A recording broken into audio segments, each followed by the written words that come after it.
காலமா பல தசாப்தங்களாக இரத்தத்தை பசலையாக்கி இந்த மண்ணிலே தேயிலை செடி வளர்த்து தங்களுடைய உயிரை துச்சமென மதித்து உழைத்த எமது வர்க்கத்தின் உழைப்பை மதிக்கும் விதமாகவும் அவர்களுக்கான ஒரு பாதுகாப்பையும் கௌரவத்தையும் வழங்கும் விதமாகவும் அது மாத்திரமன்றி இந்த அரசாங்கம் மாத்திரமல்ல இன்னும் எத்தனை அரசாங்கங்கள் வந்தாலும் எங்களுடைய மக்களின் சம்பள பிரச்சனை பாராளுமன்றத்தில் எதிரொலிக்க வேண்டும் என்ற அடிப்படை எண்ணத்தில் எங்களுடைய அரசாங்கம் முதல் முறையாக பாராளுமன்ற வரவு செலவு திட்டத்திலே எங்களுடைய மலையக மக்களின் சம்பளத்தை குறித்து ஒரு முக்கியமான அடிப்படை விடயத்தை வைத்திருக்கிறது. அந்த வகையிலே இப்படி இது எங்களுடைய வெற்றியாகும், எங்களுடைய சமூகத்துக்கு கிடைத்த பெரிதான வெற்றி.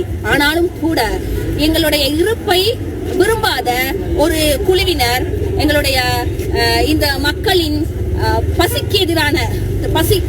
பசிக்காக வழங்கப்பட்ட இந்த சம்பளத்தை வழங்கக்கூடாது என்று கூறி ஒரு வழக்கு தாக்கலை செய்துள்ளார்கள். இது சாதாரண சட்ட விடயம் அல்ல. பசிக்கு எதிரான ஒரு யுத்தம். எங்களுடைய மலையக சமூகத்தை இன்னுமாக அடிமையாக வைத்திருப்பதற்கு இவர்கள் போடுகின்ற ஒரு சூழ்ச்சி வலைய எங்களுடைய அதாவது இது ஒரு சாதாரண ஒரு நியாயம். இந்த நியாயத்தை கூட வழங்கப்பட முடியாத அளவுக்கு இவர்கள் செய்கின்ற செயற்பாடு முழு மனித குலத்துக்கும் ஒரு மனிதாபிமானத்துக்கு ஒரு இழிவை தருகிறது. ஆகவே மனசாட்சி உள்ள மனிதர்கள் அனைவரும் இந்த மக்களுக்காக எங்களுடைய குரலை உயர்த்த வேண்டிய கட்டாய நிலையிலே நாங்கள் இருக்கிறோம். இந்த சம்பளம் நியாயமான சம்பளம் இவர்களுடைய உரிமை. இதை பெற்றுக் கொடுக்காமல் இருப்பது இது பெரும் அநீதி.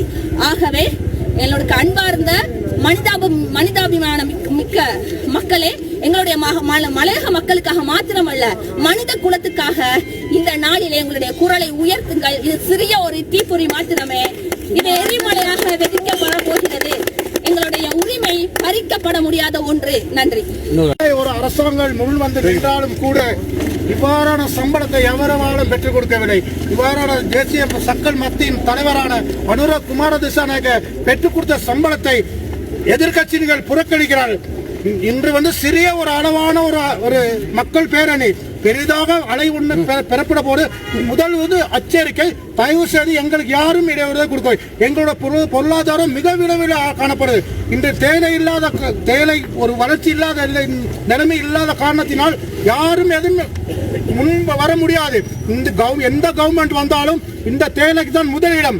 அதுபோல் இந்த டீச்சர் சொன்னது போல எங்களுக்கான முதலிடம் எங்களோட ஜனாதிபதி கொடுத்திருக்காரு. யாரும் முன் வந்து எங்களுக்கான கொடுக்க வேண்டும் என்று சொல்ல ஜனாதிபதி அவர்கள் இம்முறை வரவு செலவு திட்டத்திலே தோட்ட தொழிலாளிக்கு நியாயமான சம்பளம் வழங்கப்பட வேண்டும் என்ற ஒரு பெருநோக்கான எண்ணத்திலே எமது தோட்ட தொழிலாளர்களுக்கு 750 ரூபா சம்பளத்தை வரவு செலவு திட்டத்தின் மூலமாக 400 ரூபா கொம்பேனி மூலமும் அரசாங்கத்தின் மூலமாக 200 ரூபாயும் கூட்டி எங்களுக்கு மொத்தமாக 1750 ரூபா சம்பளத்தை உயர்த்தியிருக்கிறார். அதனை பொறுக்க முடியாத எதிர்க்கட்சியின் சில உறுப்பினர்கள் எதிர்க்கட்சியின் தோட்ட தொழிலாளர்களுக்கு சம்பளம் அரசாங்க நிதியிலே வழங்கக்கூடாது என கூறி உயர் நீதிமன்றத்திலே வழக்கு தொடரப்பட்டுள்ளார்கள். இந்த வழக்கானது தோட்ட தொழிலாளர்கள் அவர்களையும் அவரது அவமதித்து செய்யும் ஒரு செயலாகும். இது முழு மலையகத்துக்குமே ஒரு செயலை ஏற்படுத்தும் விதமாக இந்த அரசியல்வாதிகள் கலந்து கொள்வதற்கு முக்கிய எதிர்க்கட்சிகள் இதனை கூட்டிணைந்து எதிர்வரும் 21ஆம் தேதி ஒன்றிணைந்து கூட்டம் ஒன்றை நடத்த ஏற்பாடு செய்திருக்கிறார்கள். எங்களுக்கு எதிர்ப்பாக இது முழு மலையகத்து மக்களை எதிர்க்கும் முகமாகவே இந்த ஆர்ப்பாட்டம் செய்கிறார்கள். இவர்களுக்கு வரவு செலவு திட்டத்திலே சம்பளம் கொடுக்கக்கூடாது என்ற உயர் நோக்குடன் இந்த ஆர்ப்பாட்டத்தை செய்கிறார்கள். நாங்கள் தொழிலாளர்கள் அனைவரும் இதற்கு எதிர்ப்பு தெரிவிக்கிறோம். நன்றி, வணக்கம்.